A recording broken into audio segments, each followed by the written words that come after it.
Hey everyone, welcome to the Baywatch podcast where I watch every episode of the hit 80s and 90s show Baywatch.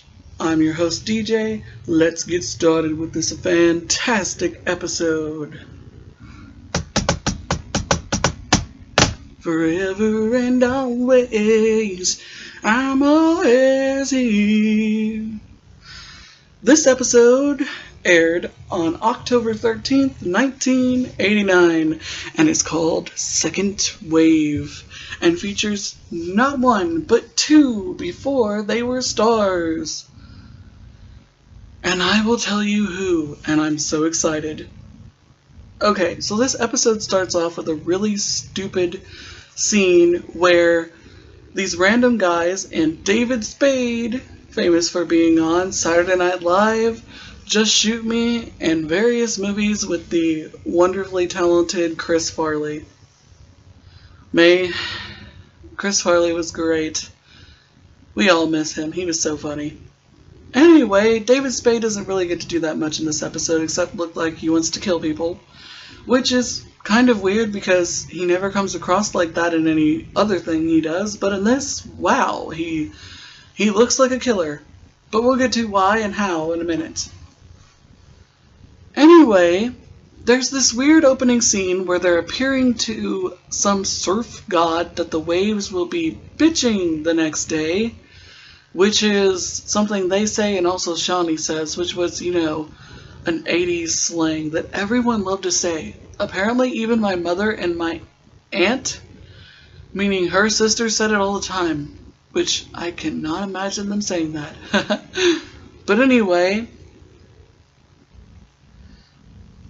they light a surfboard on fire. They say they either light a virgin surfboard or a virgin surfer. And they ain't talking about surfing when they talk about a virgin surfer. So apparently it works, because the next day the waves, as they say, are bitchin'. But apparently they've been surfing all morning, so Shawnee puts up the black flag after encountering Mitch, who is training for some sort of lieutenant test that Captain Thorpe is doing. So when she puts the black flag down and Mitch leaves, the main character from the first scene basically gets all angry because he doesn't want to leave and go in the water or get out of the water. So basically he doesn't want to get out of the water with David Spade and his other friend who has no lines, and I have no idea who he's played by.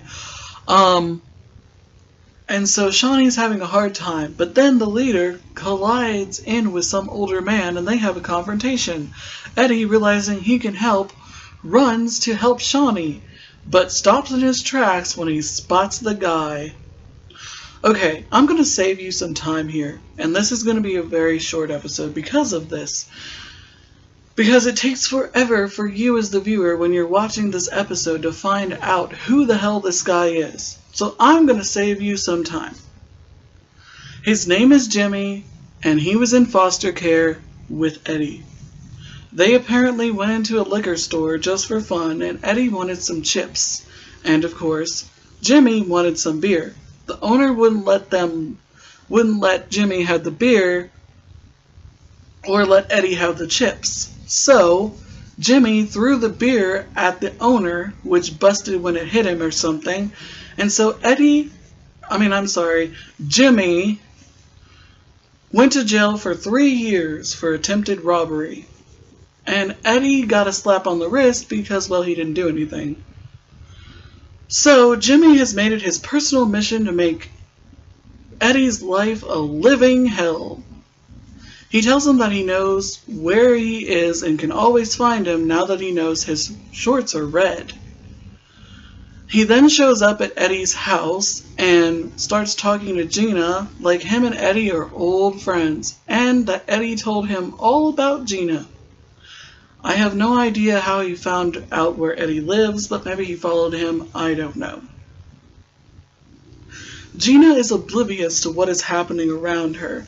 even though the way that Eddie and Jimmy are talking to each other does not translate to being friendly. And basically, she doesn't even seem to read between the lines. She's just having him stir stuff, and she's like trying to make some weird dinner that I couldn't even try to describe to you because it just looks weird, sounds weird. And before all this starts, Craig doesn't know how to dress now that he's a lifeguard/lawyer, so Gina makes fun of him for his various outfits. The outfit in question is a suit with shorts, and he says, I don't know if I should wear my briefs when I'm preparing for a brief. Da-da-da! Do you get it? Yeah, it's lame. So anyway, Jimmy and Eddie get into several fights. One happens on the beach when Jimmy stops him from saving a person who's drowning, and Shawnee has to do it herself, all by herself, because she doesn't call in for any other lifeguards. And surprisingly, Jill is absent in this episode. But anyway,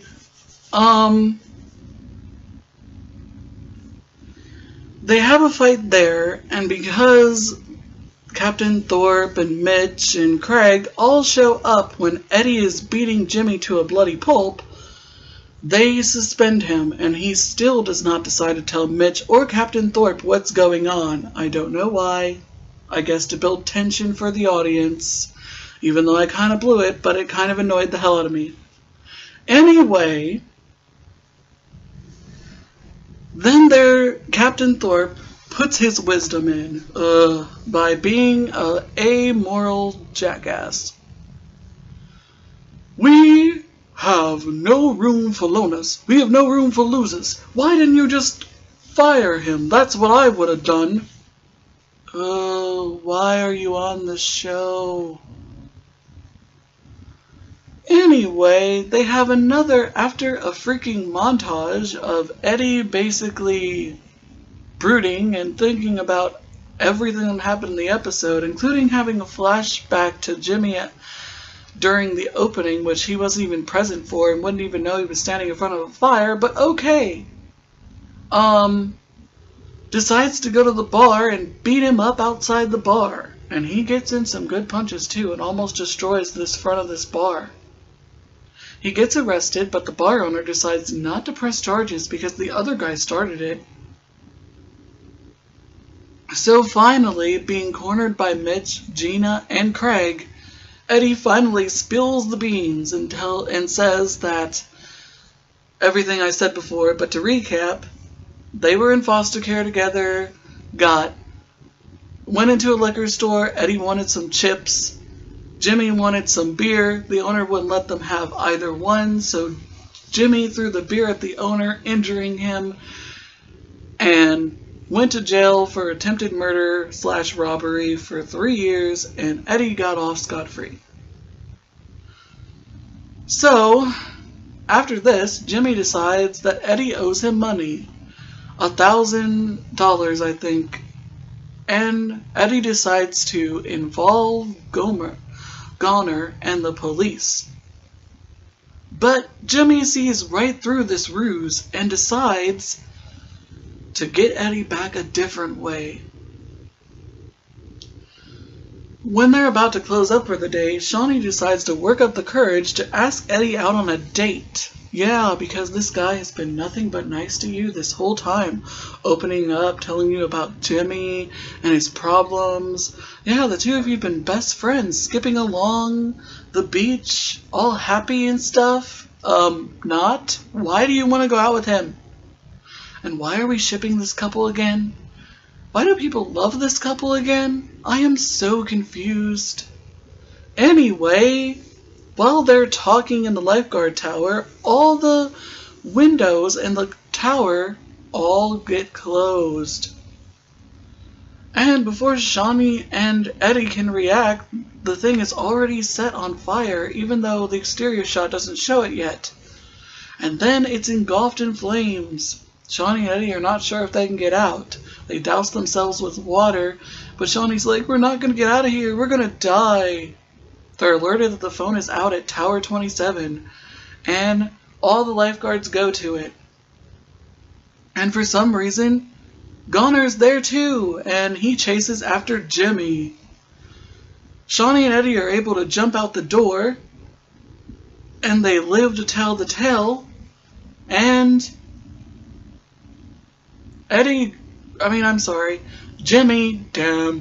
Jimmy ends up going to jail because Eddie ends up doing the right thing and turning him over and not punching him like he wants to. Yay! I'm glad we learned a lesson here, kids. And then for some reason, Captain Thorpe is there, has no lines, and literally stands there with Mitch, Craig, and looks on as Shawnee and Eddie hug each other, happy that they survived. Okie dokie then. Then on to our other plot. Trevor has a new girlfriend. Yes, I guess that random woman that Eddie was fantasizing over in the last episode, how she waited and waited for him and apparently was also from Australia where he was from, is not his girlfriend no more. Gee, I wonder what happened there. Well, I guess we'll never know because we're introduced to Lisa, and guess what? She's Lieutenant Olivia Benson from Law & Order SVU! Oh, I love watching people on things before they were on the things that they're famous for. It's just so cool. Basically, Lisa is rich, and her father is a controlling jackass who wants her to be with the right kind of man. And he doesn't think that Craig is the right kind of man because Craig is a lifeguard from Australia. So he decides to invite him to a party on the yacht. And basically, Craig decides to wear a suit that he looks like he stole from the guy on Fantasy Island. And is wearing a bow tie that he looks like he stole from Screech Powers from Saved by the Bell. But anyway, he's charming all the guests, talking about various saves as a lifeguard. But the father decides to interrupt the fun and dump out Trevor's champagne and say that he's completely useless at parties and social events because he's a lifeguard. And Lisa, who is wearing a really weird ensemble, it's like this big jacket that you know is like, it has padding for when she jumps in the water, but it has like, I don't know, what looks like pearls on the lining. It's like a jacket, and she goes, "You know what, Daddy? I will show you what Trevor does. Watch this." And she jumps off of the yacht into the water below and has a look of pure happiness as she does it. And I really want to know if the actress did this stunt herself or if somebody else did it, because it's her face the whole entire time. So she goes into the water and her clothes are weighing her down. Trevor's all like, "Take your clothes off, they're gonna sink you to the bottom." Oh, I'm so sorry, that sucked. I cannot do an Australian accent, okay? I try, but I just can't do it, okay, mate? Anyway, Trevor does a swan dive after taking off his clothes and dives into his underwear into the sea to save her. And it seems like he has, but unfortunately later she suffers from secondary drowning, which I looked up. Secondary drowning happens if you don't go to the emergency room to make sure all the seawater has gotten out of your lungs. If not, you'll drown in your own fluid, so that's why you should always go to the hospital after you have a life and death drowning incident. So Craig feels like a failure as a lifeguard and a failure as a man when he realizes that the girl doesn't even want him. She'd rather go to New York to get away from her father to model. And guys, I think this means that this was the inspiration for the character of Olivia Benson on Law & Order SVU. It was actually Olivia all along, not Lisa. I mean, New York, get it, the connection? I'm joking, it's not. It's awesome to see these two stars, David Spade and Melissa Hattergy, I hope I said that right, and I'm sorry if I didn't, in something other than what they're known for.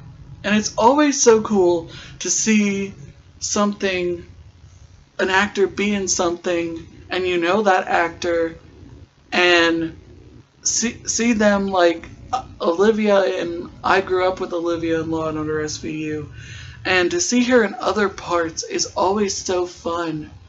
And I bet you know David Spade and Melissa Haggerty is saying to the movie and television gods, "Oh, thank you for giving me the career I had, and people are not going to, remember me for this stupid Baywatch episode, but they'll remember me for the funny characters I played on SNL, David Spade, and then Olivia Benson on Law & Order SVU." So it was great seeing these two in something other than what they're known for, and it's so fun when that happens. Overall, this episode had some weird pacing. The way that it takes forever to reveal who the hell Jimmy is, but yet there's all these stupid, ridiculous fights that they have, and we don't know why, and it takes forever to reveal it. And then the stupid montage with Eddie recapping the whole episode. It's like ridiculous. I don't get it. And the whole relationship between Shawnee and Eddie seems like it's on the verge of developing, but I really can't ship it because I don't understand. It's like he's not opening up to her, he's not talking to her, he's not telling her what's going on. He's also ignoring everyone, refusing to tell anyone what's going on. It just doesn't make any sense at all. I guess his character is supposed to be guarded because he was in foster care. That much I can understand, but it's like, then explain that through dialogue, Don't have him be this unfeeling dude who's going to be mean to everybody who tries to be nice to him. Because that ain't cool. How can you root for a couple like that? Anyway, this is the last episode that I'm recording today. And because it's Friday and the weekend is here. And I got things I got to do, as all of you do. So I hope you enjoyed these episodes of Baywatch. I'll be back next week with some more. Because remember, forever and always, I'm always here. But overall, before I go, this episode was fantastic. The plot was a little bit better, but they were kind of stupid plots nonetheless. But I enjoyed it. For the nostalgia of seeing David Spade and Melissa Hatterley, aka Lieutenant Olivia Benson, in the episode. But thanks for watching, and have a great weekend, everybody, and happy binge watching your Baywatch. Forever and always, I'm always here.